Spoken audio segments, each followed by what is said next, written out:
Welcome back. Chapter 48, Wednesday, July 19, 2017. The New York office of the Chief Medical Examiner was located on East 26th Street. Sydney made it back to the city just before 7, agitated from the gridlock and with a sore right hip from navigating stop-and-go traffic. She was led to the third floor where Dr. Livia Cuddy sat behind her new desk and typed on her keyboard. "Hey," Livia said when Sydney appeared at her door, "you made it." "Traffic. Sorry I'm late. And sorry to call on you during your first week in New York," Sydney said. "It's perfect timing. I don't officially start until August 1st. They buffered me a couple of weeks to get settled and find my way around. I can't take a formal case until then. And I'm bored as hell. I was happy you called. Sit down, I'll show you what I found." In 1999, Henry Anderson's body had gone to the Medical Center morgue in Essex County, New York, for autopsy. Since receiving Sydney's call earlier this morning, Dr. Cuddy had made some calls to Essex County and tapped into the New York State database to bring herself up to date with the old case. "Back in 1999, Livia said, there was no electronic medical records, so everything got pulled on the Anderson case is on a file. This is what I was able to track down on short notice." She pushed a manila folder across the desk. Sydney spun the folder around and opened the cover. The first page was a summary from the scene investigators who arrived at the site where the Anderson boy's body had been found. Sydney skimmed the findings while Livia summarized. The Anderson boy was an 18-year-old high school senior visiting Whiteface Lounge with his family for the Memorial Day weekend. He went missing after a group of teenagers, 16 in all, went on a hike to High Falls Gorge, where they all ate lunch. That evening, Henry Anderson never came back to the resort. Police were called and a search was started. A couple of the boy's friends, Livia looked down at her notes, Charlotte Brooks, Daniel Greaves, eventually found Henry's body just after 8 in the evening. Sydney looked up from the report when she heard the names. "Where are you getting these specific details?" Livia pointed to the page in front of her. I'm reading the detective's notes. A copy was in the file. Is something wrong?" Charlotte Brooks and Daniel Graves were Grace's friends who got married at Sugar Beach. "In St. Lucia?" Livia asked. Sydney nodded.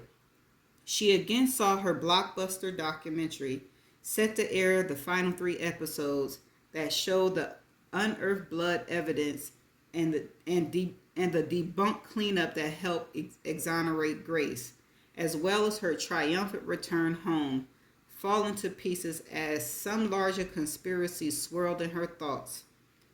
"What can you tell me about Henry Anderson autopsy?" Livia pushed crime scene photos across the desk.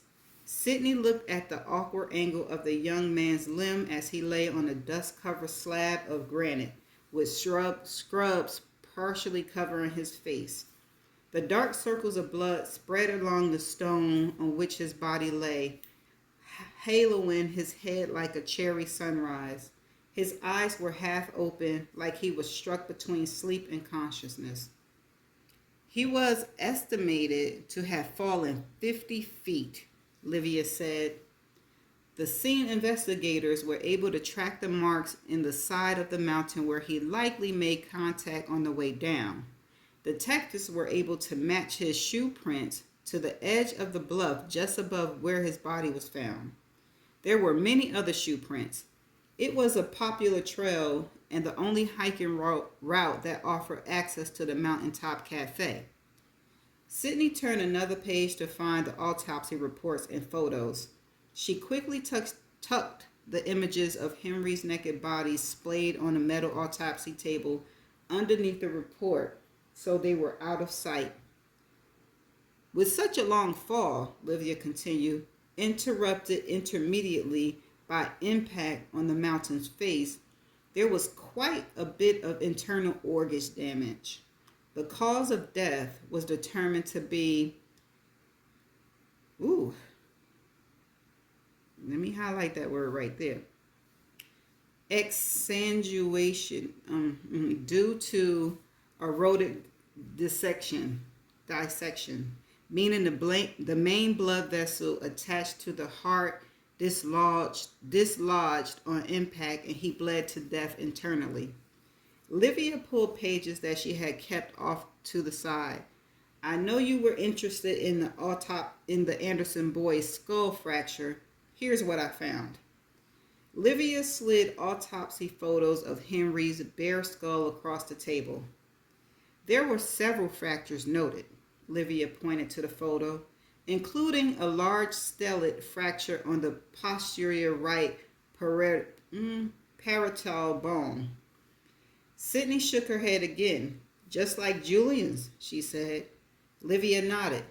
Not only in the type and location, they both were depressed stellates fractured to the back, right side of the head.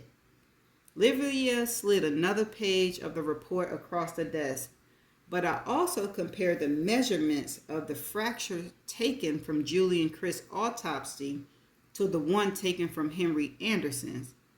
And, Sydney asked, they are close to identical. Sydney looked at Livia without blinking. How close? This is a photo from what you provided of Julian's case. Livia slid another image towards Sydney so that it was next to the photo of Henry's skull. To Sydney's untrained eye, each of the young men's shattered craniums looked the same.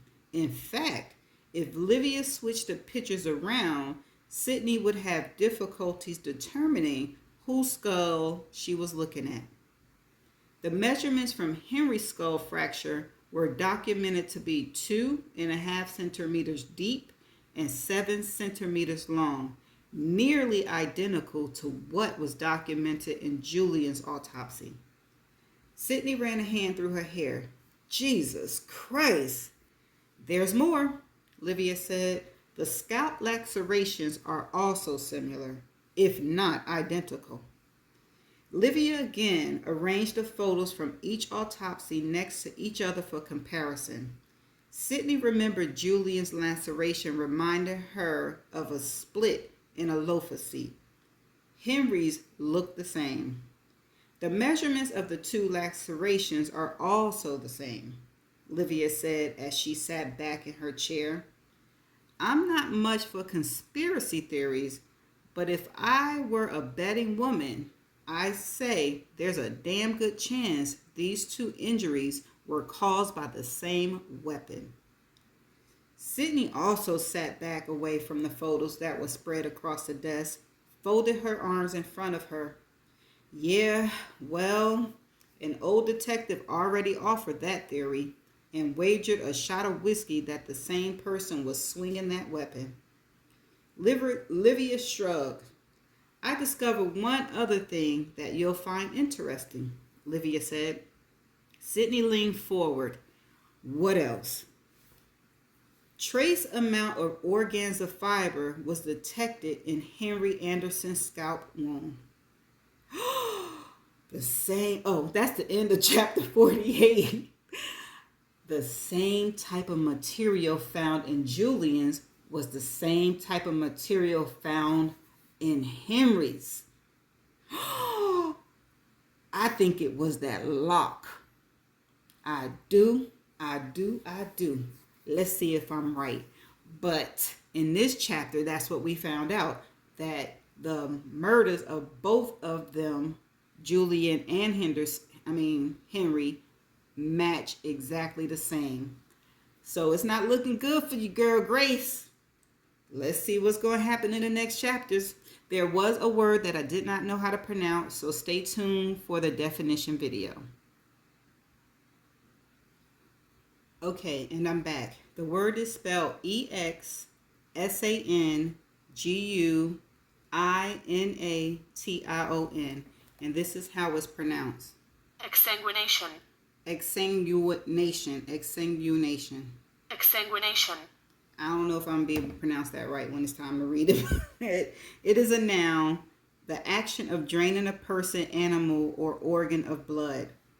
Severe loss of blood. Let's see. Exsanguination. Exsanguination. Let me see. Exsanguination. Let me try it, y'all. Let me see. Okay, I'm back in the chapter.